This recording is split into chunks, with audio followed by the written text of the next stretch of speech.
Defence భూములు cantonment Medchal elevated కారిడార్కి defence నుంచి భూములను నేను సాధించుకొచ్చి పనులు ప్రారంభించిన 5,000 కోట్ల రూపాయల నిధులు వాటికే ఇచ్చిన. కంటోన్మెంట్లో తాగునీటి సమస్యకు పరిష్కారం చూపించిన. గ్రేటర్ హైదరాబాదులో నాకు ప్రతినిధులు లేరు, ఓల్డ్ సిటీలు ఉన్నందుకు సహకరిస్తే ధౌలిగూడ నుంచి చాంద్రాయణగుట్టకు మెట్రో విస్తరణ పనులు ప్రారంభించిన. కొన్ని వేల కోట్ల రూపాయలు రోడ్లకు ఇచ్చిన, అండర్ గ్రౌండ్ డ్రైనేజ్కి ఇచ్చిన. మిరాలన్ ట్యాంకు మీద సస్పెన్షన్ బ్రిడ్జ్ తీగల వంతెన ఈరోజు 500 కోట్లతో పనులు ప్రారంభమైనవి. ఎక్కడెక్కడైతే ప్రజాప్రతినిధులు ఆ పార్టీ ఈ పార్టీ లేకుండా మమ్మల్ని మా దృష్టికి తీసుకొస్తుండ్రో ఆ ప్రాంతంలో అభివృద్ధి కార్యక్రమాలు వేగంగా జరుగుతున్నాయి. ఈరోజు కంటోన్మెంట్లో కాంగ్రెస్ గెలిచింది కాబట్టి అక్కడ సమస్యల్ని నేను పరిష్కరించగలిగిన. ఈరోజు మిగతా ప్రాంతంలో బీఆర్ఎస్ గెలిచిన దగ్గర ఏ ఒక్కరు కూడా ప్రజా సమస్యల మీద ఈ 20 నెలల ఈ సమస్య ఉన్నది, దీనికి నిధులు కావాలి, దీన్ని పరిష్కరించండి, మీరు క్షేత్రస్థాయి పర్యటనకు రండి నన్ను ఆహ్వానించలేదు, మా దృష్టి కూడా తీసుకొస్తలేరు. మేము వెళ్ళడానికి పోతే ప్రోటోకాల్ మీరెట్లు వస్తారు, మేము లేకుండా అని పంచాయతీలు పెడుతారు. ఇది సమస్యలకు పరిష్కారానికి సహకరించదు. అందుకే దయచేసి జూబ్లీ హిల్స్ ప్రజలు విజ్ఞతతో సెంటిమెంటా డెవలప్మెంటా, ఒకవేళ సెంటిమెంట్ అయితే 2007లో పీజేఆర్ కంటే గొప్ప నాయకుడు ఎవరు లేరు. పీజేఆర్ చచ్చిపోయినప్పుడు ప్రధాన ప్రతిపక్ష పార్టీ చంద్రబాబు నాయుడు గారు ఏకగ్రీవానికి సహకరించిన, ఎవరు నామినేషన్ వేయలేదు. పీజేఆర్ కుటుంబం వెళ్ళి కేసీఆర్ అభ్యర్థిని పెడతా అంటే 3 గంటలు ఆయన ఇంటి ముందర నించుంటే పీజేఆర్ సతీమణి కుటుంబం పోతే 3 గంటలు ఎండకు నించోబెట్టిండు, అపాయింట్మెంట్ కూడా ఇవ్వలే. ఎన్నికల్లో అభ్యర్థిని పెట్టి ఎన్నికలు తెచ్చిందే చంద్రశేఖరరావు. రామరెడ్డి వెంకటరెడ్డి ఖమ్మంలో మీకు అందరికీ తెలుసు ఆయన పెద్ద ఆయన గురించి. ఆయన చనిపోతే ఆయన సతీమణిని ఎన్నికల్లో పోటీ పెడితే కనీసం ఆమె కొన్ని వేల మందికి భోజనాలు పెట్టుంటే సొంతంగా వండి ఇంటి దగ్గరికి పోతే 24/7 వాళ్ళ ఇంట్లో పోయి వెలుగుతూనే ఉండే రామరెడ్డి వెంకటరెడ్డి. ఇంత ఖమ్మం జిల్లా మిత్రులు ఎవరైనా ఉంటే నేను చెప్పింది అబద్ధమేమో మీరు వెరిఫై చేసి చెప్పండి. అట్లాంటి రామరెడ్డి వెంకటరెడ్డి చచ్చిపోతే ఆయన సతీమణిని ఎన్నికల్లో పెడితే కూడా పట్టుబట్టి ఓడగొట్టింది చంద్రశేఖరరావు. నారాయణ కేడ్ల కృష్ణారెడ్డి గారు పెద్ద మంది చచ్చిపోతే అలా కొడుకుని పట్టుబట్టి ఓడగొట్టింది. అసలు ఈ సాంప్రదాయాన్ని తుంగలో తొక్కి ఏకగ్రీవం జరిగే ఉప ఎన్నికల్ని ఎన్నికలు తీసుకొచ్చి ఈ విష సంస్కృతిని, ఈ విషబీజాన్ని నాటిందే చంద్రశేఖరరావు. మరి నువ్వు నాటిన విష మొక్క నిన్నే మింగుతుంది కదా. నువ్వు తెచ్చిన సంస్కృతి నీకే గుదిబండగా మారుతుంది. ఈరోజు గోపి నాకు మంచి మిత్రుడే, కానీ విధిలేని పరిస్థితి ఎన్నికలు తెచ్చింది చంద్రశేఖరరావు. ఈరోజు నగరాన్ని అభివృద్ధి చేయాల్సిన బాధ్యత నా మీద ఉంది. రేపు పొద్దుగాల నేను ఈ నగరాన్ని అభివృద్ధి చేయకపోతే నన్ను ప్రశ్నించే అవకాశం ఉంది. నేను అభివృద్ధి చేయాల్సిందే, నేను జూబ్లీహిల్స్ గెలవాల్సిందే.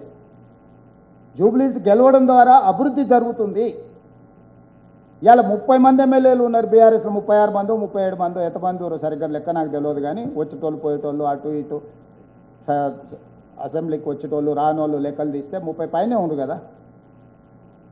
ఒకటి ఎక్కువ ఒకటి తక్కువ. ఇప్పుడు దీనివల్ల వచ్చే నష్టం ఏంది?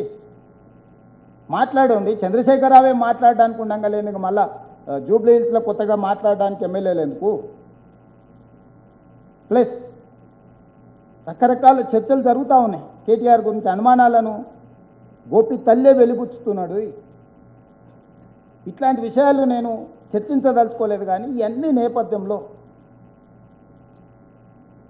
మీరు ఆలోచన చేయండి ఎవరి వైపు ఉండాలనో. చివరిగా మీడియా మిత్రులకు కూడా నాదొక సూచన, ఈ ఫేక్ సర్వేల్ని నిబద్ధత కలిగిన సంస్థలకు దయచేసి నిజంగా మీరు నమ్మితే వేయండి. మీరు ఒకవేళ ఆ సర్వేల్ని మీరు స్వయంగా నమ్మిండ్రు అనుకో, మీరు ప్రసారం చేయండి, నాకేం అభ్యంతరం లేదు. ఇది మేమే సర్వే చేసినాం, ఇట్లా రిజల్ట్ ఉంది, ఇది మా బాధ్యత అని మీరు చెప్పండి. చెప్తే 14వ తారీఖు నాడు సాయంత్రం అవన్నీ బయటకు వస్తాయి. ఆ రోజు మీ నిబద్ధత కూడా ప్రజలకు తేలుతుంది. వేరే ఉద్దేశంతో మీరు సంవత్సరాల కొద్దీ కొంతమంది అవినీతి మీద, కొంతమంది అహంకారం మీద, అధికారం పోయినా అహంకారం వీడలేదనేటోళ్ళ మీద మొత్తం అంతా కొట్లాడి సరిగ్గా పరీక్ష రాసినప్పుడు వాడిని నకలు కొట్టడానికి అవకాశం ఇస్తే వాడిని మీరు ఎట్లా ఫెయిల్ చేస్తారు? నా విజ్ఞప్తి ఇది. ఇందులో నాకేమీ ఇష్యూ లేదు, ఎందుకంటే ఇది చాలా ఏమంటారు చాలా లాంగ్ వే టు గో. మీడియాకు కాంగ్రెస్ పార్టీకి ఉన్న అనుబంధం ఇది చాలా దీర్ఘకాలికంగా జరగాల్సింది. వీటన్నిటిని దృష్టిలో పెట్టుకొని మీరు నిర్ణయాలు తీసుకొని ఈ ప్రభుత్వానికి సహకరించండి. ప్రజలకు మేలు చేకూర్చే విధంగా 94 నుంచి 2004 10 సంవత్సరాలు తెలుగుదేశం పార్టీ, 2004 నుంచి 2014 10 సంవత్సరాలు కాంగ్రెస్ పార్టీ, 2014 నుంచి 2024 10 సంవత్సరాలు ఆల్మోస్ట్ బీఆర్ఎస్ పార్టీ, 2024 నుంచి 2034 వరకు కాంగ్రెస్ పార్టీ అధికారంలో ఉంటుంది. ఇది నిర్దిష్టమైన ప్రజా తీర్పు. మీ అనుభవం, నా అనుభవం, మనందరి అనుభవం అదే చెప్తుంది. 10 సంవత్సరాలు ప్రజాప్రభుత్వం ఉంటుంది. ప్రణాళికలు రచించుకొని ప్రణాళికబద్ధంగా రీజనల్ రింగ్ రోడ్ కానీ, భారత్ ఫ్యూచర్ సిటీ కానీ, మూసీ రివర్ డెవలప్మెంట్ కానీ, మెట్రో రైలు విస్తరణ కానీ, హైదరాబాద్ నగరానికి గోదావరి జలాల తరలింపు కానీ, హైదరాబాద్ ట్రాఫిక్ సమస్యను కానీ, హైదరాబాదును పట్టి పీడిస్తున్న డ్రగ్స్ని కానీ, హైదరాబాదులో ఆక్రమించుకుంటున్న చెరువులు, కుంటలు, నాలాల తొలగింపు కానీ, ఇవన్నీ చేసుకొని ఒక పొల్యూషన్ ఫ్రీ సిటీ కింద మన నగరాన్ని అభివృద్ధి చేసుకుందాం. తెలంగాణ రైజింగ్ 2047 విజన్ డాక్యుమెంట్ అనే డిసెంబర్లో మనం డెడికేట్ చేసి ముందుకు వెళ్దాం. మీరందరూ సహకరించాల్సిందిగా కోరుకుంటూ సెలవు తీసుకుంటున్న మిత్రులతో. హైదరాబాద్ ఇట్లా చెరువులు, నాలాలు, కుంటలు వాళ్ళు అడుగుతారు కదా, ఎట్లా వాళ్ళకి అడగడానికి కొంత. Thank you sir. ముఖ్యమంత్రి గారు క్వశ్చన్ ఆన్సర్ సెషన్ స్టార్ట్ చేసే ముందు ఒక చిన్న అంటే ముఖ్యమంత్రి గారికి నిన్ననే ఆయన జన్మదినం జరుపుకున్నారు. సో పాత్రికేయ మిత్రులు అందరి తరఫున ఆయన ఒక happy birthday sir, belated happy birthday. And మరెన్నో బర్త్డేలు మీరు జరుపుకోవాలని, ఇట్లా ప్రజాసేవలో ఉండాలని మేము కోరుకుంటున్నాం. మీకు చాలామంది అన్ని సెక్షన్స్ చాలా చేస్తున్నారు, మీకు తెలుసు. జర్నలిస్టులకు కూడా మీరు చాలా చేస్తున్నారు. పర్టికులర్లీ మా హౌసింగ్ ఇష్యూ మీరు పేట్ బషీరాబాద్ ల్యాండ్ మాకు ఇచ్చి, గవర్నమెంట్ ఆర్డర్ ద్వారా మాకు ఇచ్చినారు. అదొక్కటి ఫైనల్ చిన్న 99% అయింది, 1% ఒక దగ్గర ఆగింది. ఆ 1% కూడా మీరే చేయాలి, మీ చేతుల్లోనే ఉంది. ఎందుకంటే మాకు జర్నలిస్టులకు సంబంధించిన వరకు సుప్రీంకోర్టు అయినా, సుప్రీంకోర్టు చీఫ్ జస్టిస్ అయినా మీరే అని మేము అందరు నమ్ముతున్నాం. కాబట్టి మా అందరికీ ఆ ఒక్కటి సాల్వ్ చేస్తే నిజంగా మీరు జర్నలిస్టులకు చిరకాలంగా గుర్తుండిపోతారు sir. Question answers I think చాలామంది మిత్రులు అందరూ ముఖ్యమంత్రి గారికి తెలుసు ఇక్కడ రెగ్యులర్గా బీట్ రిపోర్టర్స్ చాలామంది ఉన్నారు. సో మా కోరిక ఏంటంటే చాలామంది సీనియర్స్ వచ్చినారు. So we'll give the first chance to them. Mics ఉన్నాయా? ఇక్కడ ఇస్తారా? So we'll give the first chance to them. So I request వాళ్ళందరూ కొద్దిగా let the questions be very brief so that we can give more questions.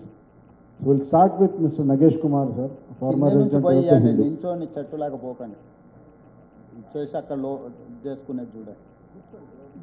ఆడ కింద ఎవరైనా కూర్చొని ఎవరు మైక్ అందించాలో చూసుకోనివ్వండి. ఇంకొక మైక్ ఉంటే ఓకే, కూర్చొని అడగండి. ముఖ్యమంత్రి గారు, మీరు కాళేశ్వరం ప్రాజెక్టు కూలేశ్వరం అయింది అనేది మీరు చెప్పారు.